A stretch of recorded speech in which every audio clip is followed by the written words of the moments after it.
Let's talk Eris Vanserra right now because it's in my head and he's one of my favorite characters.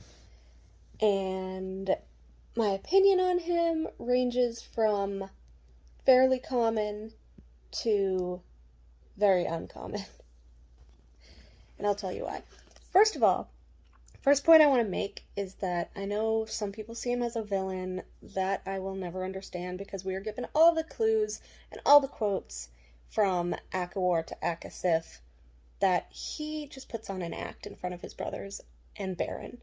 He has to, so that they don't kill him. Obviously, the brothers all want to kill him because they're vying for next in line, but he keeps them in line. He's more powerful than them because he's already the heir. Secondly, he does a lot more behind the scenes that I think anybody realizes. Yes, we have his alliance with the Night Court. We have him working against Baron, who is now actually working with the Queens. That's a whole other issue. And we have the fact that he has given us huge hints about his actual character. First and foremost, the one being about Jasminda, when Feyre's yelling at him like, "You killed your brother's lover, how dare you, blah blah blah blah." And he's like, "You know nothing about that night, nothing. That is the one thing I have ever denied my father. Like, I wasn't there, I did not hold Lucian down, I refused to take part." And actually, if you continue that scene, Eris goes on to explain how he was actually thrown in the dungeon and locked up and tortured for not participating in that. And that by the time he got out, or like healed enough to get out, they had decided to also kill Lucian. So he got word to Tamlin to get the hell down to his border because he knew, obviously, Lucian was going to try to flee so he wouldn't get killed. And he asked Tamlin to basically take him in and protect him. Which, I'm really sad that Lucian doesn't know this. Not canon, but I have a theory that one of his brothers probably wore, like, Eris's boots or something. As Lucian was on the ground, he only kind of saw their feet.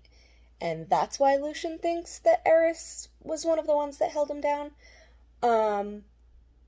I only say that because obviously it was a retcon, but she's going to have to explain it at some point. The severe discrepancy between ACOTAR and ACOWAR, where in ACOTAR it was definitely Eris and a couple others that held him down, and in ACOWAR, Eris was like, "I absolutely denied my father. I would not, like, hurt him like that."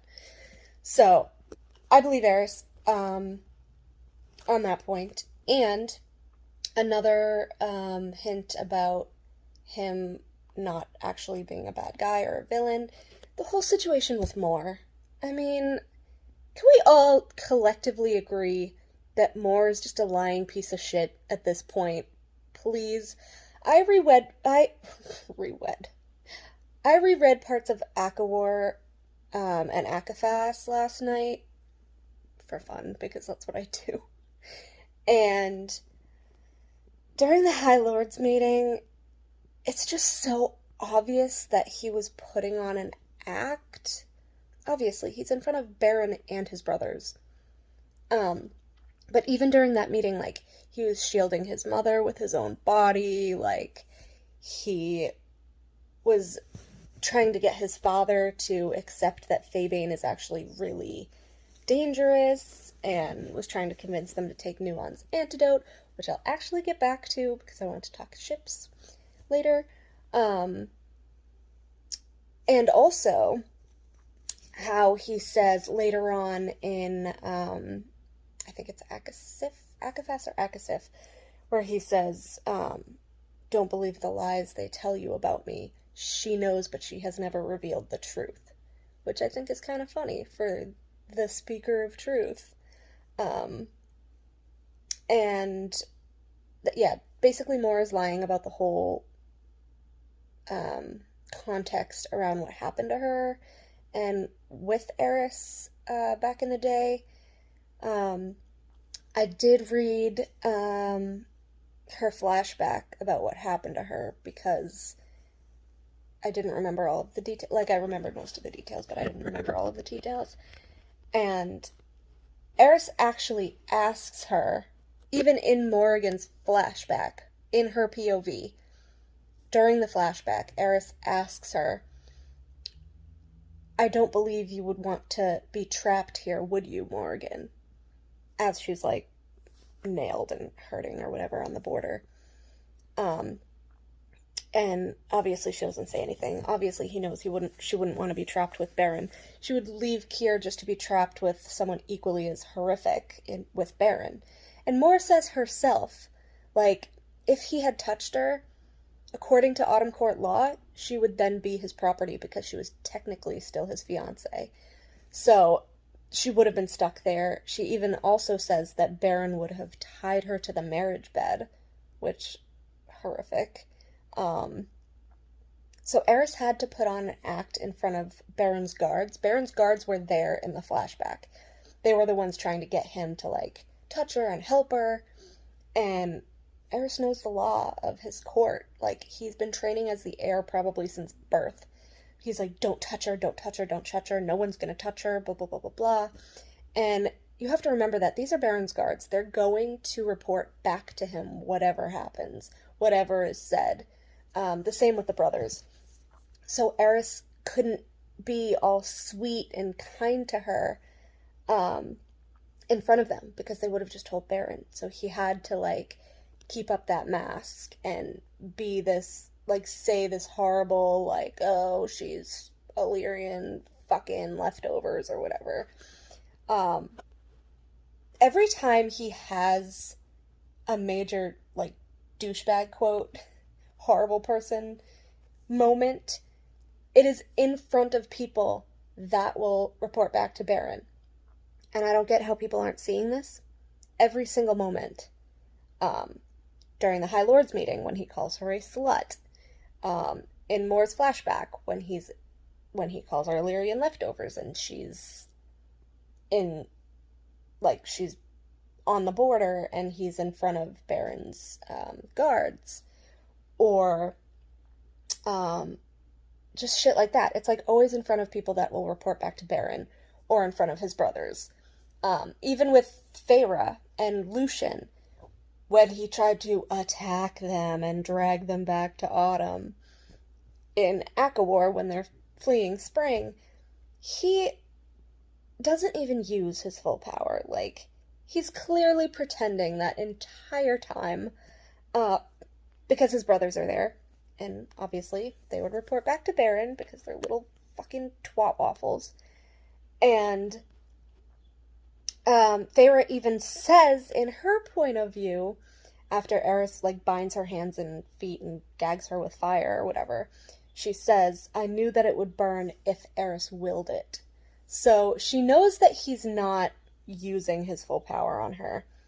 Because let's be honest, as powerful as Feyre is with a tiny seed of power from every High Lord, I don't think she's actually as powerful as Eris, as the Autumn Court heir. Going off piste a little, but we know that the High Lady title is more of a courtesy because she's not actually tied to the lands like a High Lord. So I don't think she would be more powerful than an heir. Truthfully.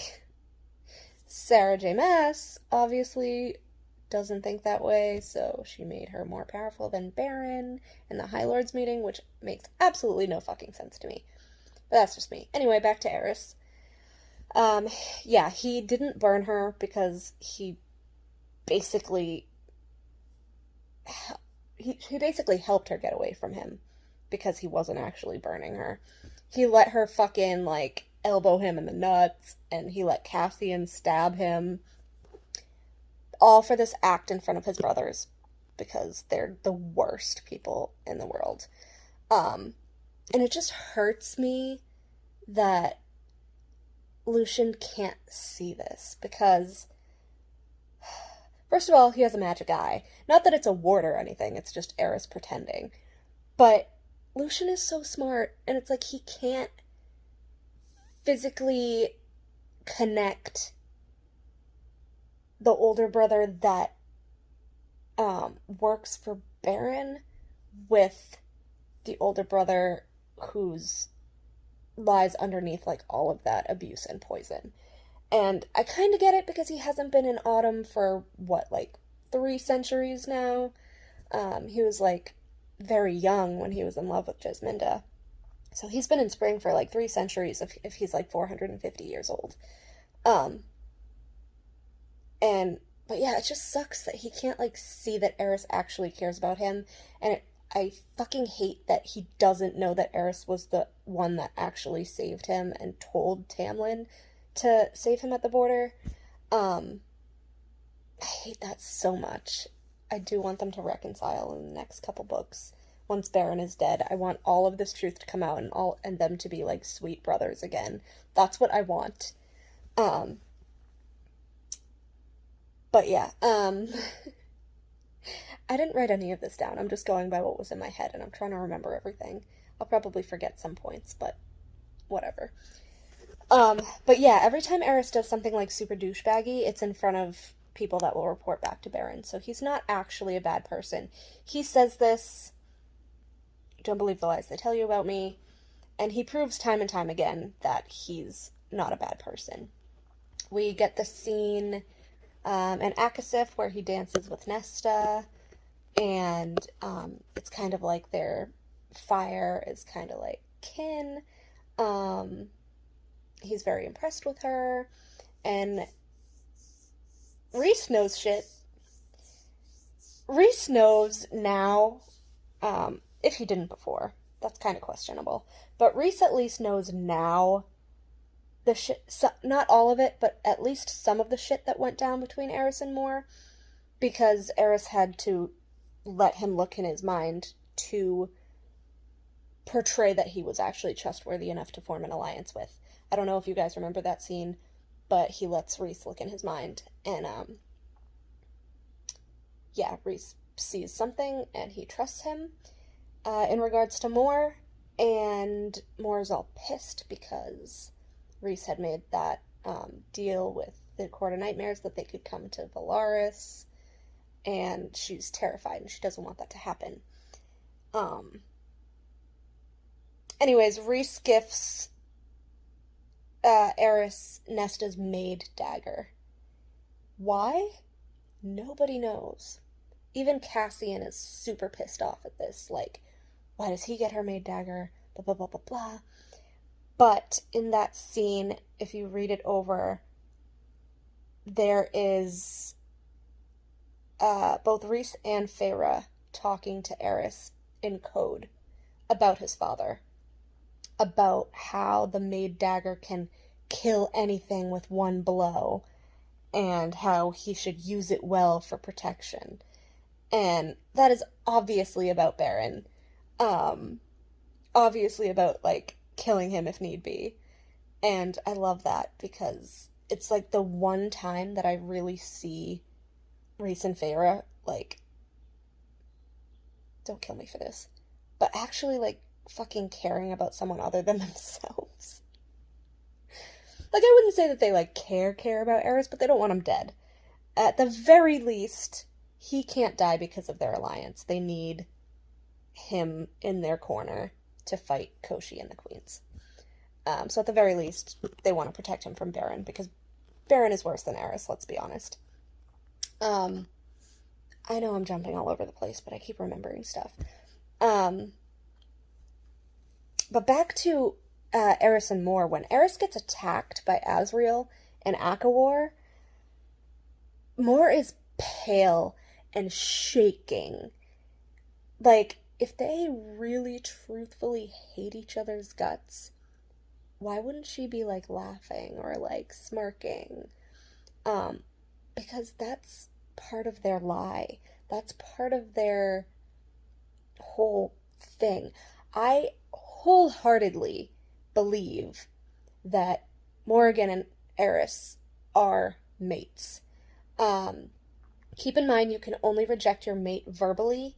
SJM has said this. It was proven when Hybern tried to break Rhys and Feyre's. Amren said you cannot physically break a bond. It's always going to be there. All you can do is reject them verbally.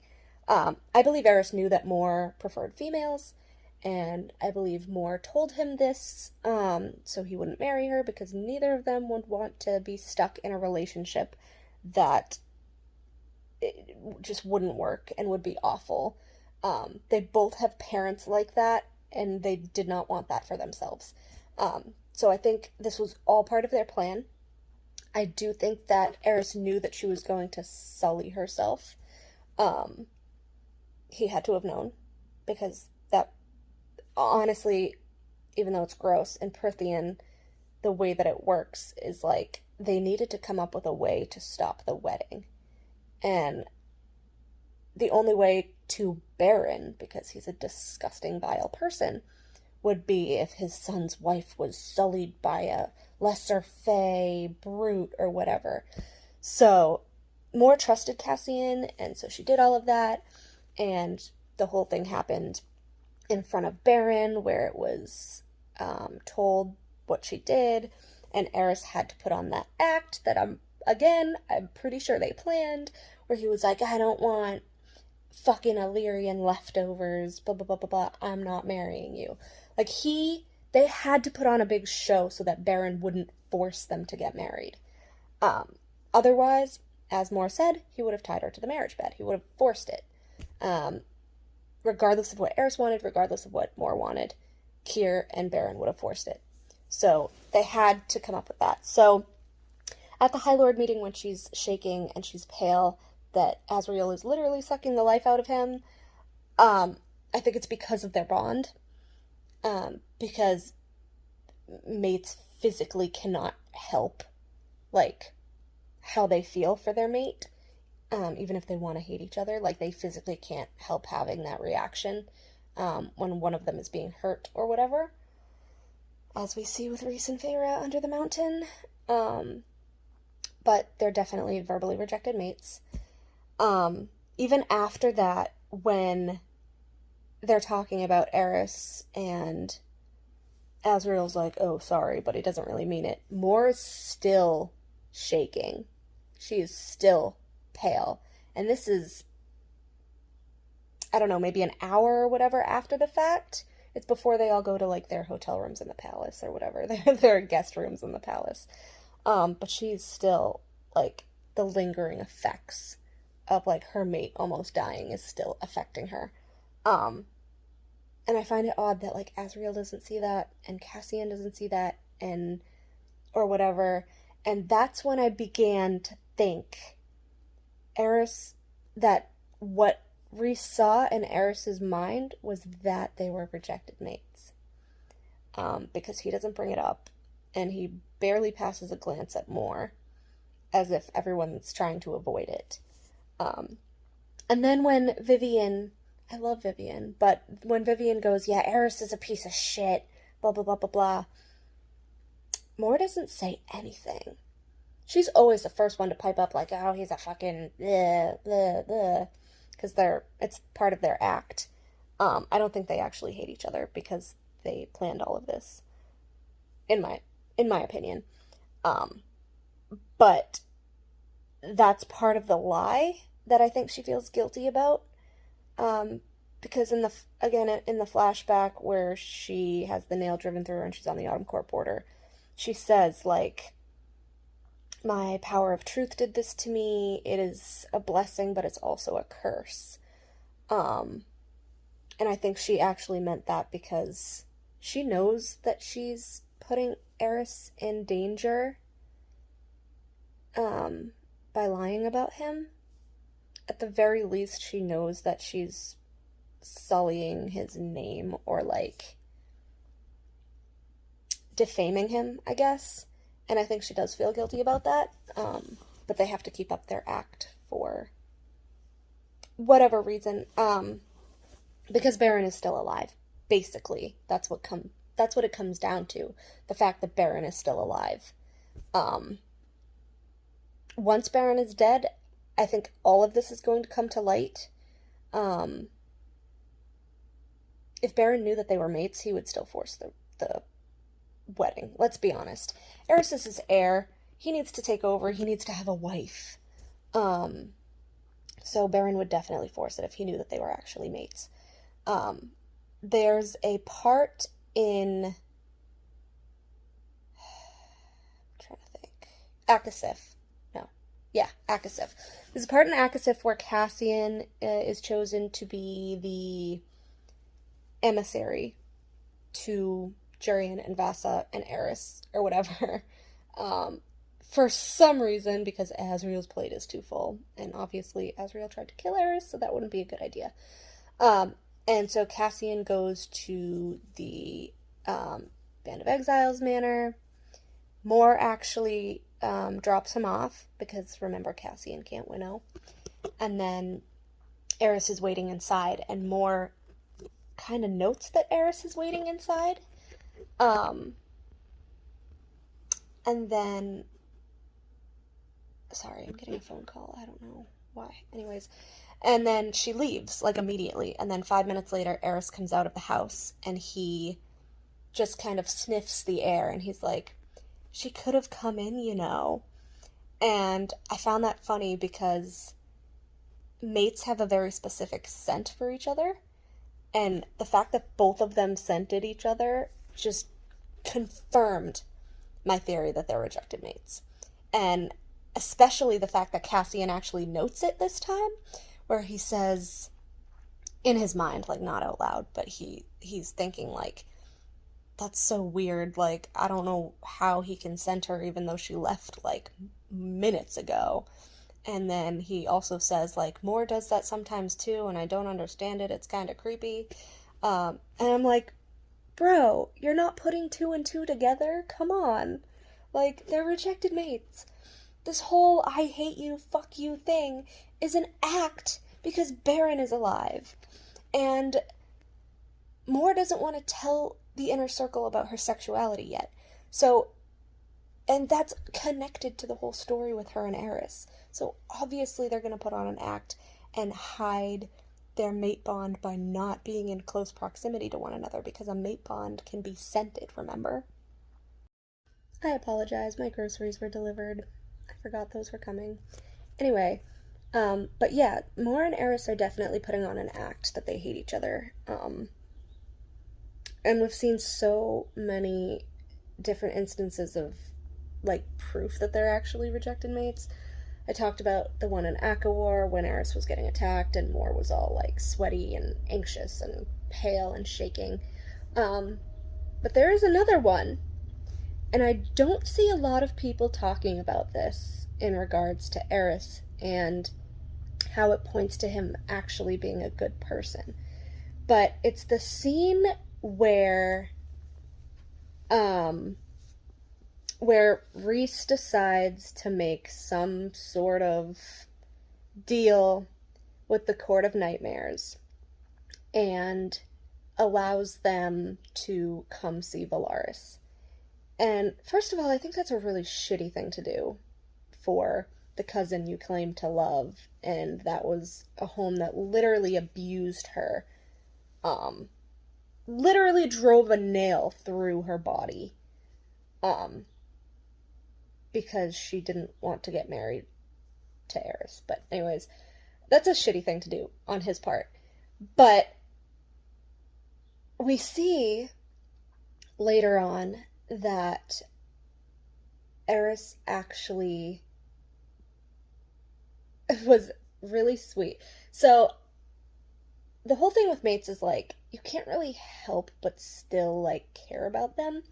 And so I say that them hating each other is an act specifically because of this scene, because Eris comes to Rhys and Moore, and I think Cassian and Azriel were there, I'm not sure. Maybe Azriel wasn't, but I think Cassian was, if I'm thinking correctly. And he tells her, like, Kier won't be coming to Valaris, I don't want you to worry about it, and you don't want to know what I gave up to prevent that from happening. But just so you know, it's all good. He won't be coming. You don't have to freak out. And to me, that was the scene where I was like, I knew I was right. Like, I knew they were mates. If they really fucking hated each other, there's no way he would have given up something supposedly so important or so dire to Kier to prevent him from coming to Valaris, because what does that have to do with Eris? Absolutely nothing. Valaris has nothing to do with Eris. Why would he care? He cares because Mor is still his mate. Because he has to care. Because he's tied to her forever. And that was just a scene that I thought was so cute and really displayed who he actually is as a character. Because that scene happened in opposition to the scenes when he's being a dick, when his brothers and Baron aren't there. So that's his real, like, personality. He's actually a good person. He's only a dick in front of Baron and his brothers, or Baron and his guards, because Baron is literally torturing him because of specific shit that he does or whatever. But I just loved that scene where he went up to her and he was like, don't worry about it, like, you don't want to know what I gave to prevent him from coming, but I don't want you to be scared that he's gonna come, because he won't. Like, I made a deal to prevent it from happening. And I was like, Eris! I love that. Especially after he said that, like, she's been lying about him for centuries. Like, we know that she's one of the major reasons that, like, everyone hates him and thinks he's as bad as Baron. Or, not as bad as Baron, but, like, poisoned by Baron. And, like, just despite all that shit, he still did that for her. And I was like, oh, sweetie. I loved that so much. Yeah, I'm curious to actually see what that bargain was with Kier. Like, did he give up one of his smoke hounds? Because we know Eris loves his dogs. Like, what was that bargain? Like, I want to know. What did he give to prevent Kier from coming to Valaris? It bothers me so much. I don't know. Anyway, that's Eris's real personality. He's not actually a dick. He's a good person. He forged an alliance with the Night Court because he cares about the Autumn Court people. Like, he cares in a way that Baron will never care. We see that he cares about his mother. He was shielding her from Feyre at the High Lords meeting. And I have to think that behind the scenes, like, he's kind of working with his mother. I know that he can't really tell her a lot because that's just more dangerous to her. But yeah, I know a lot of people will argue, like, well, he's a grown man or grown male, and, like, why is he so afraid of Baron? Like, just fucking kill him, blah, blah, blah, blah, blah. And, like, I have not lived under physical abuse. I don't know what that's like. But I do, like, I work within law enforcement, so I've dealt with a lot of people that have lived under that sort of abuse, and I know from their experiences that it's not just easy to, like, leave. It's not easy to just cut them off. Oh, just get rid of them. Like, they still have a hold over you. And in the context of ACOTAR, especially with Eris being the heir, like, he's physically stuck. He can't leave because he's the heir. If he leaves, if he renounces his title, his brothers will become the next High Lord. And his brothers are just as bad as Baron, so that would not be doing any of his people in the Autumn Court any favors. They would still be under a horrific dictator if Eris wasn't the next in line, because he wants to fix everything and he wants to make his court a better place. That's why he wants Baron dead so badly. But also we see that the extent of Baron's abuse, we see little hints of the extent of Baron's abuse not only to his mother, at the High Lords meeting, it was noted how he was like gripping her too thin arm, which is like horrible. I feel so badly for her. And Eris was trying to protect her and everything. It was so sad. But also we see at the end of ACOTAR when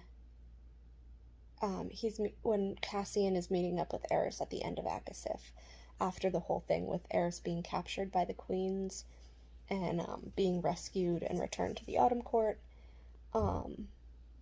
we see Eris physically squirming from the lashes he received from Baron, or people that work for Baron. And that was a really emotional scene because it was a really emotional scene because not only do we see just how broken Eris is under his father's thumb, but it was also an emotionally intelligent scene for Cassian, which I don't think we've really seen since the whole montage about Nesta during the Highborn War. And the fact that it was to Eris, someone that he supposedly hates, I was really proud of him for that. But he notes Eris physically squirming, and he tells him, or actually before he tells him, he notes, like, you would think Baron would just be grateful to have his son back alive, but instead he tortured him for being caught by the villains. And that just really hit hard. Like, he didn't care that Eris made it back alive. All that he cared about was that he fucked up in his eyes. And that was unacceptable, and he lashed him and tortured him for it. And Cassian sees that, and he equates it to...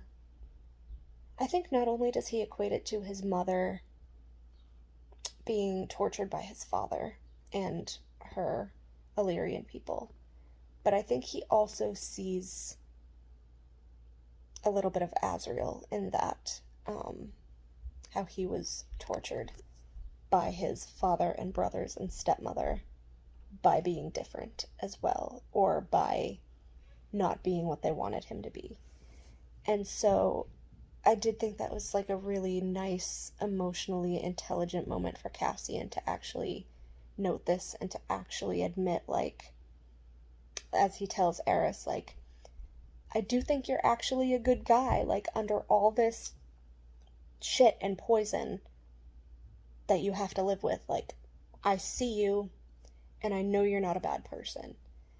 And that is one of my, aside from all the Valkyrie stuff, that is my favorite scene in ACOTAR. Because I really did not like Cassian in ACOTAR, but that was one of the scenes that I really loved with Cassian and ACOTAR. Of course, he goes on to say, like, oh, well, you know, if you weren't so much of a coward. But honestly, I think that was a male pride thing, because we never really see the guys talking about their emotions, especially to, like, their frenemies. So that was just kind of an obvious thing that he threw in there, because Eris calls him bastard, and Cassian calls Eris a coward, and it's just kind of their thing. But I really loved when he's like, I see you, and I know you're not a bad person, and I think you could be a greater person if you, like, took the plunge. Like, I don't know if he meant, like, just off Baron, like, just do it. But because Cassian was, like, he knows the story of his mother, but Cassian wasn't really tortured by people older than him, so he can't really relate to that.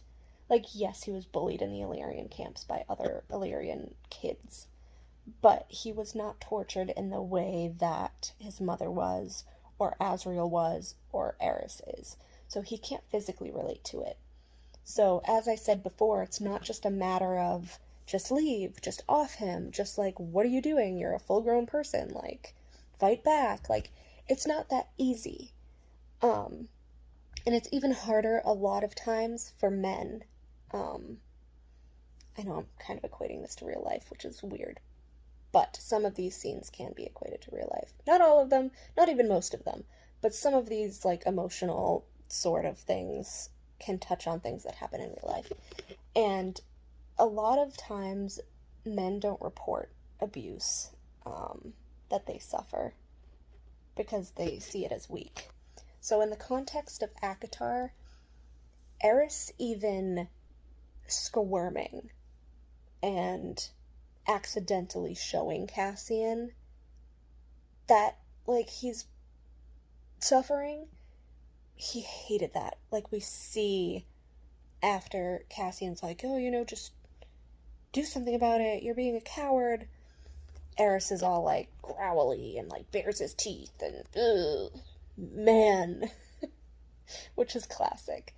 But he obviously hates being emotional because he is the heir and he can't be seen as weak, and he's been hiding this forever and ever. And it's not like it's really any secret that Baron is abusing him, because Baron probably abuses all of his sons. We know what he did to Lucian. We know what he did to Jesminda. We know what he does to his wife. Even from book 1, when Rhys threatens Lucian's mother, and he's like, oh, the Lady of the Autumn Court would be so disappointed in you, and blah, blah, blah, blah, blah. And, like, that was a low blow, dude. I'm not even going to get into Rhys. This is an Eris video. But, like, we know that Baron is a huge abuser, and because he is the High Lord, and they are ranks below him, no matter how vile and disgusting he is, they have to listen to him. Like, it's a terrible system that they can't just overthrow him. But by rank, they really can't disrespect him. And so they can't really do anything about him abusing his family. As we see, like, all the other High Lords are like, well, actually, especially Helion. I just want to insert this real quick, just so that you guys get the gravity of why Eris can't just get rid of him and can't just leave. Not that he can, because he's the heir. But I want to go back to when Helion is telling Feyre the story about him and the Lady of the Autumn Court and their affair. And he and Feyre, in her naivety, kind of like Cassian with Eris, just goes like, why didn't you fight for her? Like, why didn't you challenge him to a blood duel? Like, why wouldn't you go there and save her from this abuse if you love her? And Helion just goes, she is his wife. She chose to stay. Like, there's nothing I could have done after she chose that. And sure, we can look at it from a real life perspective and be like, there's absolutely something you could do about it. Just march down there and kill Baron and blah, blah, blah, blah, blah. But in the context of Prythian, like, the High Lords, they do their own thing. Like, yes, they work together when there's, like, a war, and they have to come together, but other than that, they can't really tell each other how to rule. They can't tell each other how to run their families. So, like, this is a big thing, in Prythian, because we know that Helion loves Lady Autumn, but he let her stay there. He let her get abused because she chose to stay. Like, he said, she chose to stay. She is his wife. There's nothing I can do. So, in regards to Eris, like, with Cassian acting like Feyre, where he's like, just do something about it. Like, you're a grown man, you're being a coward. It's not that easy.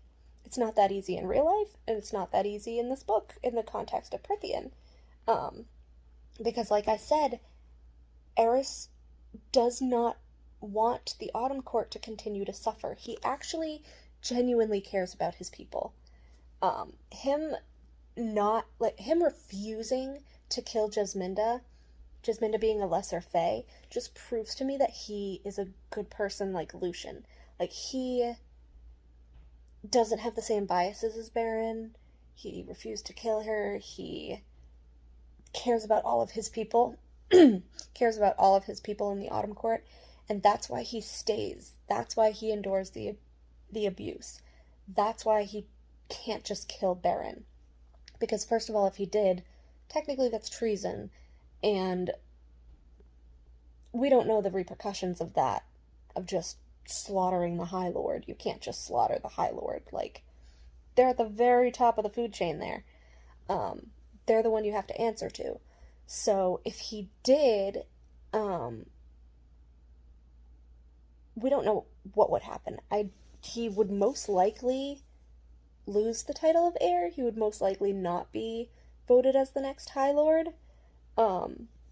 Which is why he keeps telling people, like, it's not that easy, like, I can't just kill him even if I want to, but maybe an unfortunate accident will happen.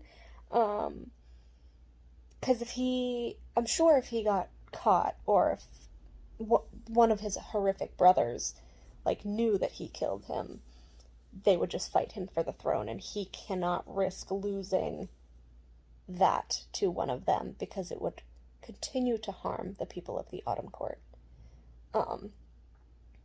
As I said, the brothers are like Baron, so they would just be stuck under another dictator. But that's why he doesn't leave, and that's why he endures it, because he needs to be the next High Lord to help his people. I know this has been a long video, and I'm ranting, and I didn't even get to my other point that I wanted to get to. Maybe I'll do a separate video on that. Because it has to do with shipping and my personal headcanon, which is kind of infused in canon, but I might make it another video. But yeah, I'm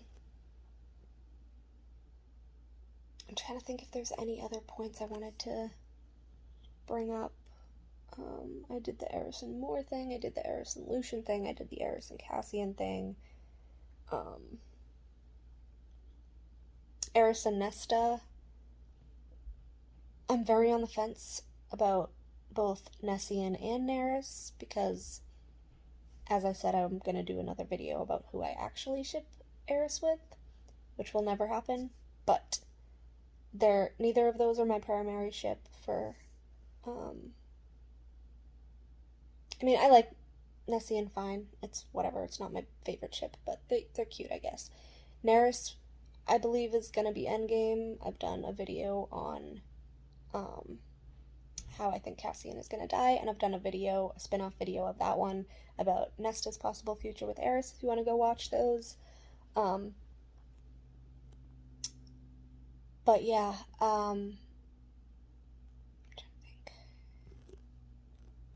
there's just a lot to Eris that has yet to be uncovered because of that mask he has to wear, because of that act he has to put on. I think it's horrible what Moore is doing. I know that they probably agreed to it, but I still think it's kind of shitty of her. It sucks that they're mates, because, you know, she's never gonna love him like that because she's into females, and he can't love her like that because she's into females, and he wouldn't want a relationship like Baron and his mother, so he was never gonna force her to marry him, especially knowing what he most likely knows about her. But yeah, just all the arguments that people make about Eris being a bad person, like, none of them hold up. None of them. Oh, he left her there suffering. Yeah, he did it so she wouldn't be trapped in the Autumn Court with Baron, which is just as bad as being with Kier. Oh, he called her a slut. Yeah, he did it at the High Lord meeting in front of Baron and his brothers, because he didn't want them to catch wind that they were actually mates.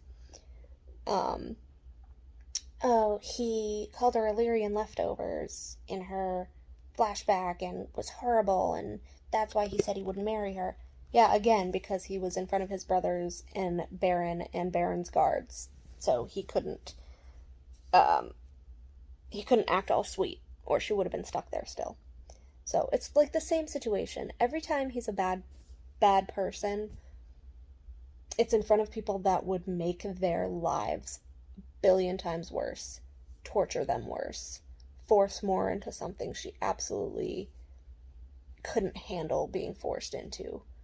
And him, as her mate, is still protective of her, as I pointed out we saw with the whole Kieran Valaris thing. So, yeah, Eris is a good person. I think what I'm most looking forward to in,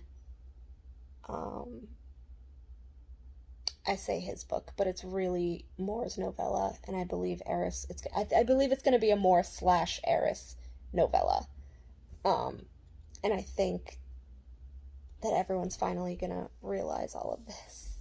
I've read the books 8 times. I've annotated them. I'm in the middle of reading the ebooks, or at least jumping to specific pages in the ebooks, and I'm in the middle of the graphic audio for the first time, which is fun. Eris's voice is amazing. I love the cockiness of it. But there's just too much proof that he's not actually a bad person. And I think if people actually paid attention to all the context surrounding him, they would know that. So yeah, that was my Eris video. I did not get to my other point about the ships. I will actually do that.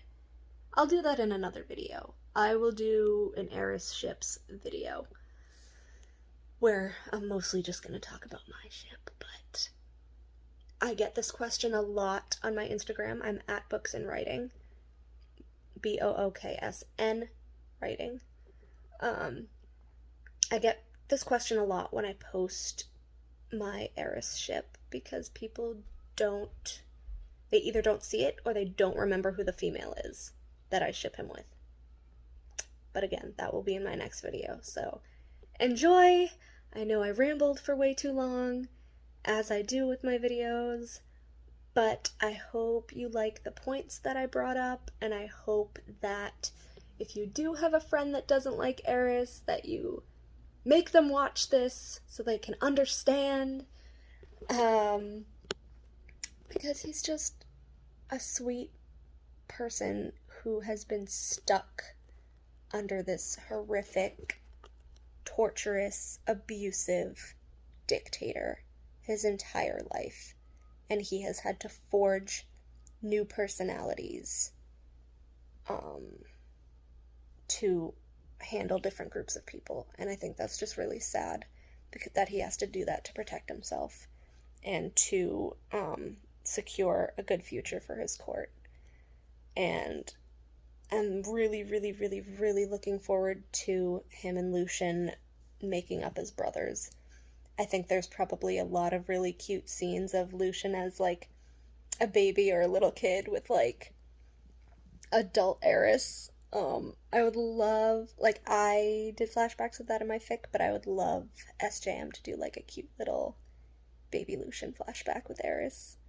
And for Lucien to, like, remember the good times that he had with his brother before he, like, grew up and Eris really couldn't protect him anymore. Even though he did, he found a way to, even when Lucien was older, which I love. But yeah, I need them to sit down as brothers, and I need Eris to tell him the truth, because Lucien is not privy to the truth yet, which is really sad. I'm going to stop rambling now, but I hope you enjoyed this video. Bye, guys.